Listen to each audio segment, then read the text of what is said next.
Bonjour, avez-vous déjà prié et pendant que vous priez, vous avez l'impression que vos prières ne dépassaient pas le plafond?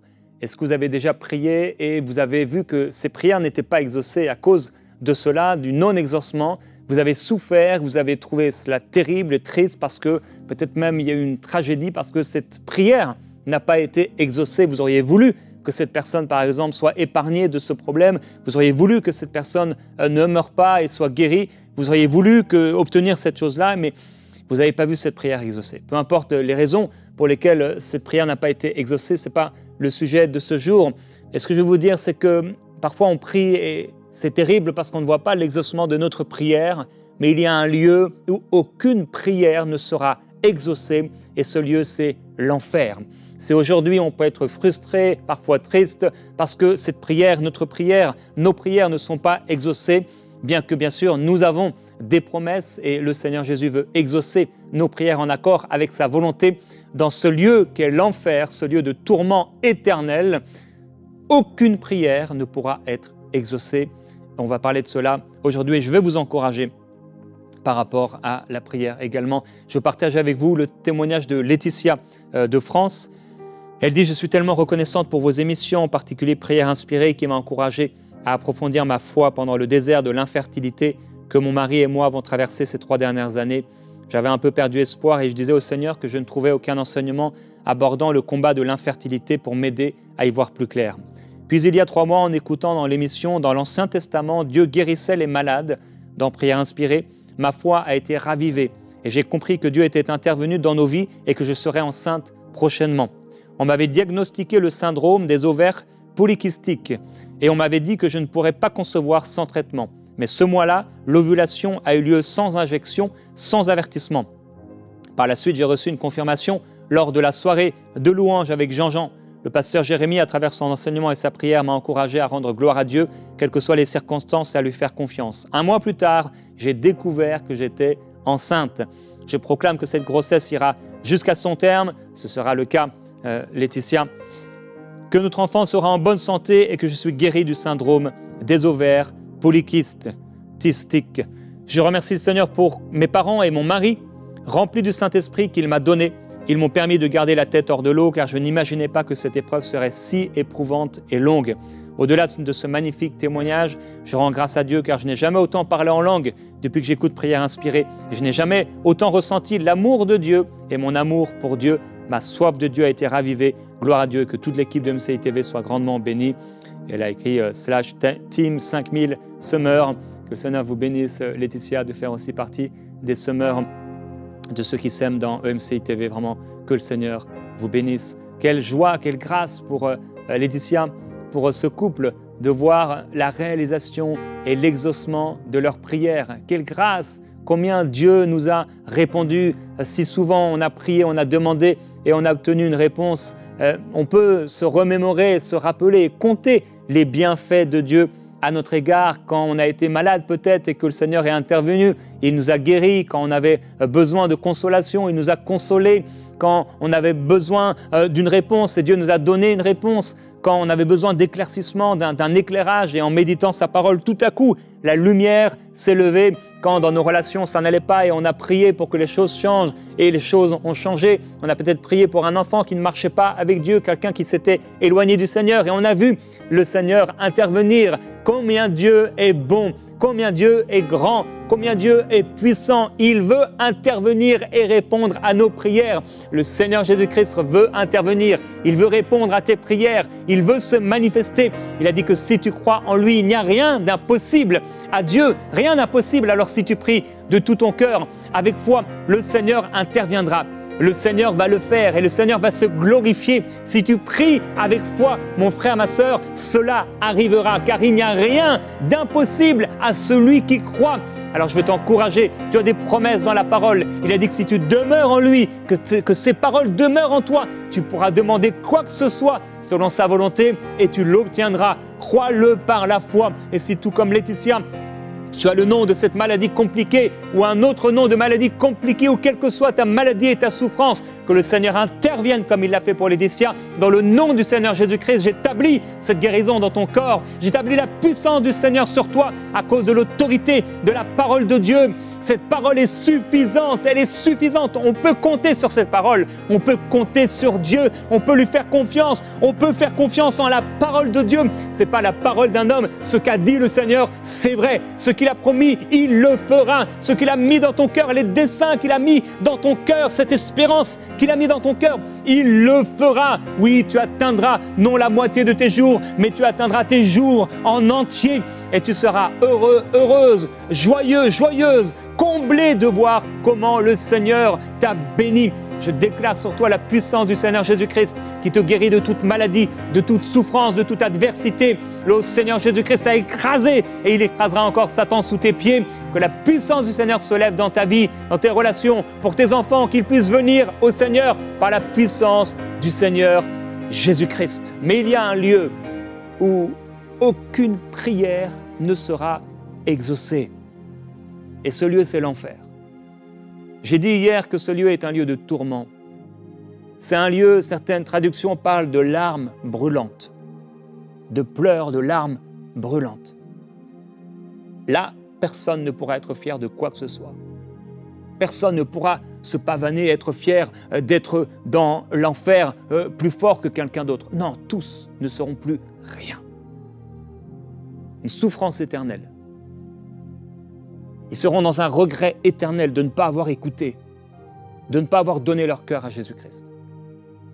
Quand on y pense, c'est terrible, c'est horrible, c'est affreux. Ce lieu n'a pas été créé pour les hommes. Il a été créé pour le diable et les démons. Malheureusement, large, spacieux le chemin qui y mène. Ne marche jamais. Et si tu y marches, détourne-toi du chemin qui mène à la perdition. Ne suis pas le chemin de Judas pour trahir ton maître. Non seulement pour le renier, mais pour le trahir par ta vie. Ne crache pas et ne marche pas sur la croix. Et continue de servir Jésus-Christ. Continue de payer le prix. Continue de persévérer.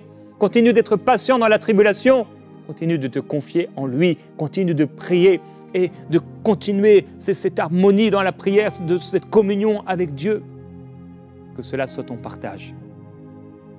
Alors je veux lire avec vous un passage qui se trouve dans Luc au chapitre 16. C'est Jésus qui parle. Et il dit au verset 19, « Il y avait un homme riche qui était vêtu de pourpre et de fin lin et qui chaque jour menait joyeuse et brillante vie. » Aujourd'hui, il n'est peut-être pas vêtu de pourpre et de fin lin, mais on pourrait parler des maisons, des possessions, des voitures, de l'argent, des vêtements de marque. Un pauvre couvert d'ulcères du nom de Lazare était couché à son portail. Il aurait désiré se rassasier de ce qui tombait de la table du riche. Même les chiens venaient lécher ses ulcères. Le pauvre mourut et fut porté par les anges dans le sein d'Abraham. Alors, il y avait jusqu'à la mort et la résurrection du Seigneur dans le séjour des morts. Le séjour des morts était composé en deux parties. Il y avait ce qu'on appelait ce qu'on pouvait appeler Hadès ou l'enfer. Donc cette partie du séjour des morts où allaient tous ceux qui ne connaissaient pas Dieu, qui n'étaient pas soumis à Dieu, qui ne faisaient pas partie du peuple de Dieu. Et il y avait ce qu'on appelait le sein d'Abraham, là où c'était un lieu de repos et d'attente jusqu'à ce que Christ puisse mourir et ressusciter d'entre les morts. Et donc Lazare se retrouve dans le sein d'Abraham, qu'on pourrait appeler le paradis. Le riche aussi mourut et fut enseveli. Dans le séjour des morts, il leva les yeux, et en proie au tourment, il vit de loin Abraham et Lazare dans son sein. Il s'écria, « Père Abraham, aie pitié de moi et envoie Lazare pour qu'il trempe le bout de son doigt dans l'eau et me rafraîchisse la langue, car je souffre dans cette flamme. » Abraham répondit, « Mon enfant, souviens-toi que tu as reçu tes biens pendant ta vie et que de même Lazare a eu les maux. Maintenant, il est ici consolé et toi, tu souffres. En plus de tout cela, entre vous et nous se trouve un grand abîme, afin que ceux qui voudraient passer d'ici vers vous ne puissent le faire et qu'on ne parvienne pas non plus de là vers nous. » Le riche dit, « Je te demande donc, Père, d'envoyer Lazare dans la maison de mon père, car j'ai 5 frères. Qu'il leur apporte son témoignage, afin qu'ils ne viennent pas aussi dans ce lieu de tourment. Abraham répondit, ils ont Moïse et les prophètes, qu'ils les écoutent. Et il dit, non, mon père Abraham, mais si quelqu'un des morts va vers eux, ils se repentiront.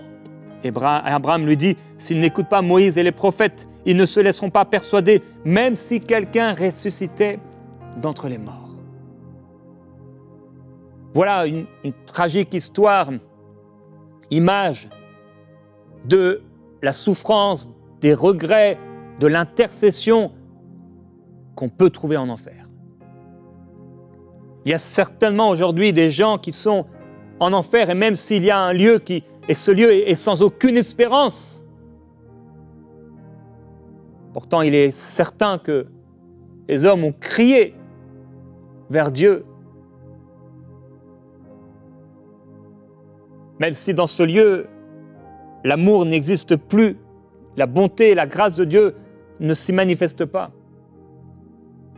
On peut voir ici cet homme qui est l'image d'un homme qui n'a pas marché avec Dieu, qui a refusé de suivre le Seigneur Jésus-Christ et d'entendre alors qu'il était sur la terre, et que sur la terre, il pouvait entendre la parole de Dieu à travers les prophètes, à travers la parole. Et le voici qui meurt parce qu'en fait, il ne pensait pas à l'après. Il ne pensait qu'au maintenant. Selon qu'il est écrit, mangeons et buvons parce que demain nous mourrons. Et le voilà mort, mais là il réalise, c'est la mort éternelle. Un lieu horrible où il supplie premièrement d'avoir une goutte d'eau de ce Lazare. Une goutte d'eau pour rafraîchir sa bouche. J'ai dit que dans ce lieu, l'enfer, il n'y aura aucune manifestation de la grâce et de la bonté de Dieu. De ce lieu auront été enlevées toute bonté, toute présence de Dieu, toute grâce de Dieu. Aujourd'hui, on peut vivre la bonté de Dieu, la pluie tombe sur le juste et l'injuste, mais là, aucune goutte d'eau, rien. Cette prière n'est pas exaucée. Il priait, on sent dans cette prière qu'il aurait voulu sortir de ce lieu, mais il y a un grand abîme qui est là.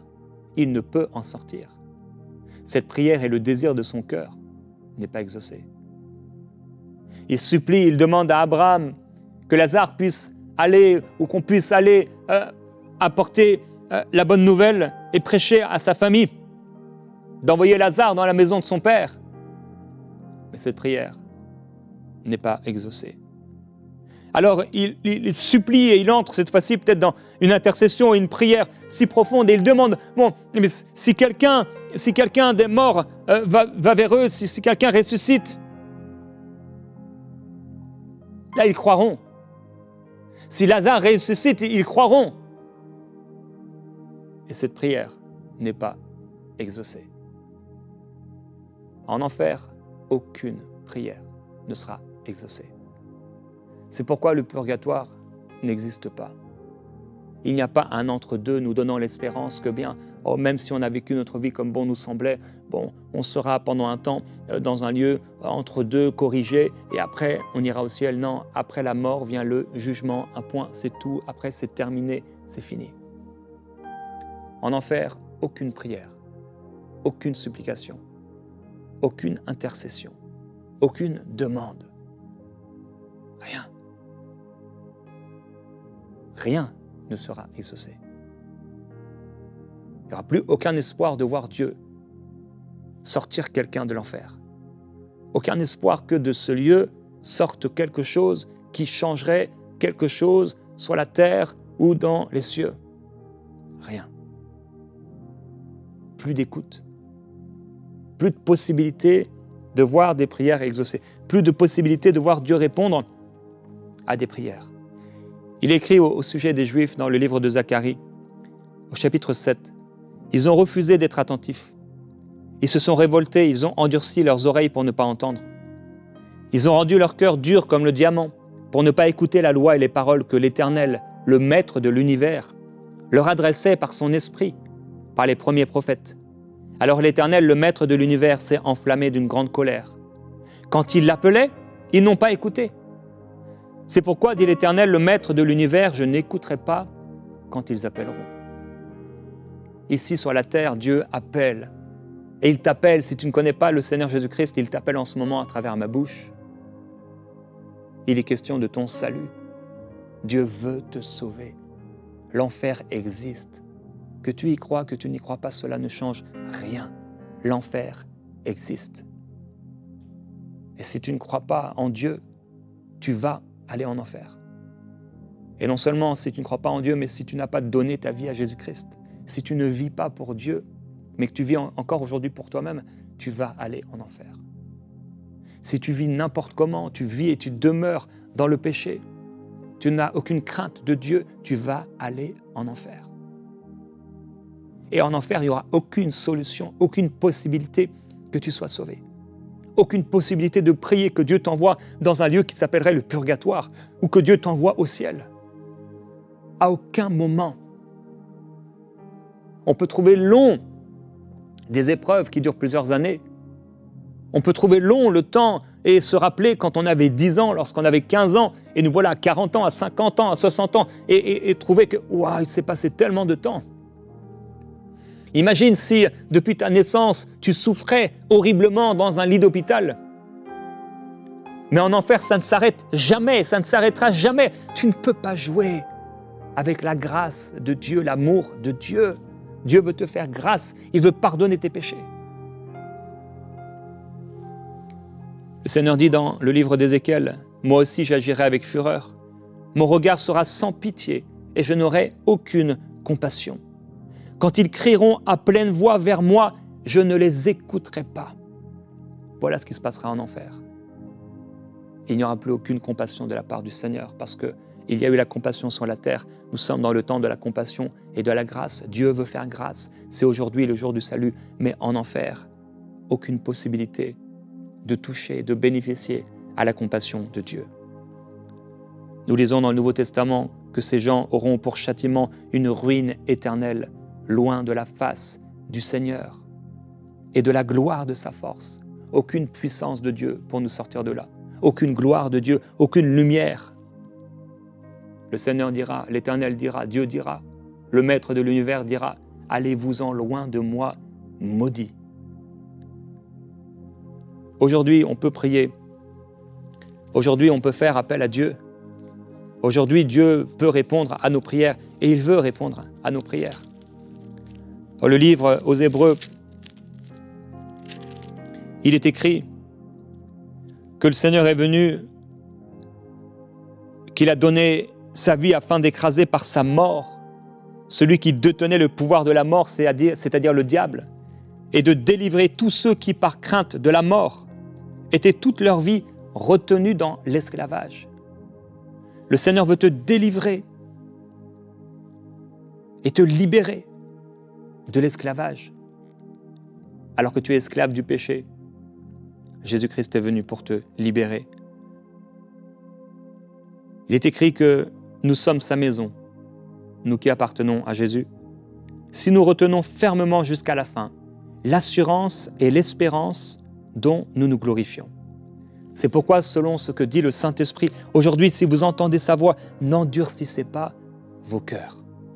Et là, on a de multiples encouragements à ne pas avoir un cœur méchant et incrédule au point de se détourner de Dieu. Quelqu'un m'entend aujourd'hui et tu t'es détourné du Seigneur. Tu es retourné à ton vomi, tu es retourné dans le monde. Tu es là dans ces boîtes de nuit, tu es là en train de faire n'importe quoi, tu es là dans ta vie, c'est fade. Il y a beaucoup de bruit, il y a peut-être beaucoup de lumière, il y a beaucoup de choses, il y a beaucoup d'aventures, mais en fait c'est fade. Il y a un trou profond dans ton cœur. C'est fade et là tu es en train de courir vers l'enfer. Parce que tu as rejeté le Seigneur. Ne joue pas avec le Seigneur, ne joue pas avec ton salut. N'endurcis pas ton cœur. Exhortez-vous chaque jour aussi longtemps qu'on peut dire aujourd'hui, afin qu'aucun de vous ne s'endurcisse par la séduction du péché. Car nous avons été rendus participants du Christ, si du moins nous retenons fermement jusqu'à la fin notre assurance première. Et alors que la Bible, on dit qu'on trouve 365 fois dans la Bible « ne crains pas ». Pour chaque jour de l'année, Dieu nous dit « ne crains pas », mais ici, il est écrit « craignez ». Il est écrit « craignons donc », tandis que la promesse d'entrer dans son repos subsiste, que personne parmi vous ne paraisse être venu trop tard. Car la bonne nouvelle nous a été annoncée aussi bien qu'à eux, aux Juifs. Mais la parole qu'ils avaient écoutée ne leur servit de rien, car ceux qui l'entendirent ne la reçurent pas par la foi. Alors empressons-nous donc d'entrer dans ce repos-là, afin que personne ne tombe en suivant le même exemple de désobéissance. Parce que la parole de Dieu est vivante, elle est efficace. Elle est plus acérée qu'aucune épée à double tranchant. Elle pénètre jusqu'à la division de ton âme et de ton esprit, des jointures et des moelles. Elle est juge des sentiments et des pensées de ton cœur. Il n'y a aucune créature qui soit invisible devant lui. Tout est mis à nu et terrassé aux yeux de celui à qui nous devons rendre compte. Mon frère, ma sœur, persévère, continue de marcher avec Dieu. Ne te détourne pas de celui qui t'appelle. Ne t'éloigne pas du Seigneur. Il est écrit que nous avons un grand souverain sacrificateur qui a traversé les cieux, Jésus le Fils de Dieu. Alors tenons fermement notre confession de foi. Lui a été tenté en toutes choses comme nous, mais il n'a jamais commis de péché. Alors approchons-nous donc avec assurance du trône de la grâce afin d'obtenir miséricorde et de trouver grâce en vue d'un secours opportun. Dieu a élevé à la perfection Jésus-Christ et il est devenu pour tous ceux qui lui obéissent l'auteur d'un salut éternel. C'est maintenant le moment où tu dois aller vraiment et tu dois prier, tu dois aller vers le trône de la grâce de Dieu. Tu m'entends aujourd'hui, tu te dis chrétien, peut-être tu l'es, mais tu vis n'importe comment. Tu as endurci ton cœur et tu as endurci ton cœur. Peut-être parce qu'il y a eu de la déception, peut-être parce que tu voulais avoir une relation, tu voulais que quelqu'un t'aime, tu voulais te marier, je ne sais pas pour quelle raison, tu voulais de l'argent, et tu étais déçu des chrétiens, tu étais déçu, tu as été déçu de l'église, déçu d'un pasteur, déçu de quelqu'un, et tu t'es éloigné du Seigneur. Peut-être il y a une catastrophe dans ta vie, et aujourd'hui tu vis loin de Dieu. Tu ne peux pas jouer avec ton salut. Tu ne peux pas endurcir ton cœur parce que la parole de Dieu est claire et nous montre que si on endurcit notre cœur au point de devenir incrédule, eh bien, on gâche notre salut. On ne pourra être sauvé. C'est pourquoi je vais ouvrir ce temps maintenant. Alors que Gordon va jouer, tu es là dans la présence du Seigneur. Et ta vie n'est pas la vie d'un disciple de Jésus, mais tu vis pour toi-même. Tu ne vis pas pour lui. Tu es en train de marcher sur le chemin large et spacieux. Ce chemin mène en enfer. Là où aucune de tes prières ne pourra être exaucée, mais aujourd'hui, tu peux t'approcher du Seigneur, du trône de la grâce, pour obtenir miséricorde. Et c'est ça la grâce. On n'a rien fait pour la mériter. Tu ne la mérites pas. Au contraire, tu mérites vraiment le jugement. Mais Dieu veut te faire grâce aujourd'hui, parce que c'est aujourd'hui encore le jour du salut. Alors prie maintenant, je veux te laisser ces minutes de prière. Et appelle le Seigneur, appelle sa miséricorde. S'il y a des difficultés, des choses que tu n'as pas réussi à gérer, tu ne sais pas comment tu vas faire pour sortir de cette situation. Tu ne sais pas comment tu vas faire pour renoncer à ta vie, mais le Seigneur va le faire. Il va le faire parce qu'aujourd'hui, il veut répondre. Et c'est sa volonté. Et parce que c'est sa volonté que tu es encore sur la terre, il te donne la grâce d'entendre ce que je dis aujourd'hui pour te ramener à lui. Et alors que tu viens à lui, ne t'inquiète pas de comment Dieu va le faire. Il va le faire. Et crie vers lui maintenant dans ce temps. Et tu vas trouver cette miséricorde du Seigneur. Je te laisse prier maintenant.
Et alors que ton cœur est touché aujourd'hui, le Seigneur ne te rejette pas.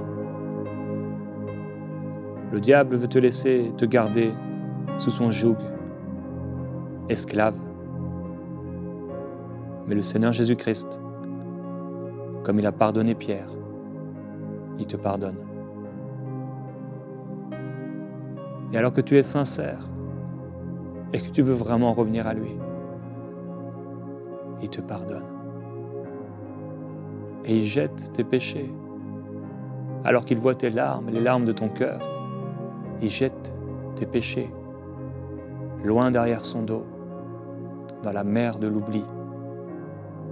Et le Seigneur va restaurer ta vie et il va guérir ton cœur et te consoler. Je prie pour toi. Étends tes mains vers le Seigneur maintenant. Père, je prie pour cette personne. Elle s'était éloignée, loin de toi. Il semblait ne plus avoir d'espoir, car son cœur était rempli des choses du monde. Son cœur et le fond de son cœur étaient remplis de tristesse et de vide. Mais tu l'as appelé. Tu l'as aimé, tu l'as choisi et tu as dit et déclaré du haut des cieux que tu ne permettras pas qu'elle aille en enfer. Tu la rappelles dans ton amour et tu la ramènes à toi parce qu'il n'était pas trop tard. Et c'est aujourd'hui pour elle, pour cette personne, le jour de la délivrance. Le jour où elle revient à la maison. Et comme tu as regardé de loin, comme le Père a regardé de loin le Fils prodigue, tu l'as regardé de loin et ton cœur l'appelait. Et tu dis, ôtez ses vêtements sales, mettez un turban pur sur sa tête et un vêtement blanc nouveau. Mettez cette bague à son doigt. Seigneur, merci parce qu'aujourd'hui, tu justifies. Et je déclare un turban pur au nom du Seigneur Jésus-Christ sur ta tête. Et un vêtement nouveau, blanc, pur, comme si tu n'avais jamais péché. Et ton cœur se souviendra que tu t'es éloigné de lui. Et ton amour sera grand. Car à celui à qui on a beaucoup pardonné, il aime beaucoup. Tu vas aimer le Seigneur. Et il va restaurer ta vie. Et il va mettre les choses en place. Et dans ton cœur, alors que tu reviens à sa parole, que tu reviens à son Église, que tu reviens à ton amour pour lui, il va te diriger. Il va arranger les choses. Fais-lui confiance. Il est là. Il ne t'abandonnera pas. Il ne te délaissera pas. Que son amour te trouve aujourd'hui, te remplisse, te guérisse, te touche et te dirige. Que Dieu te bénisse.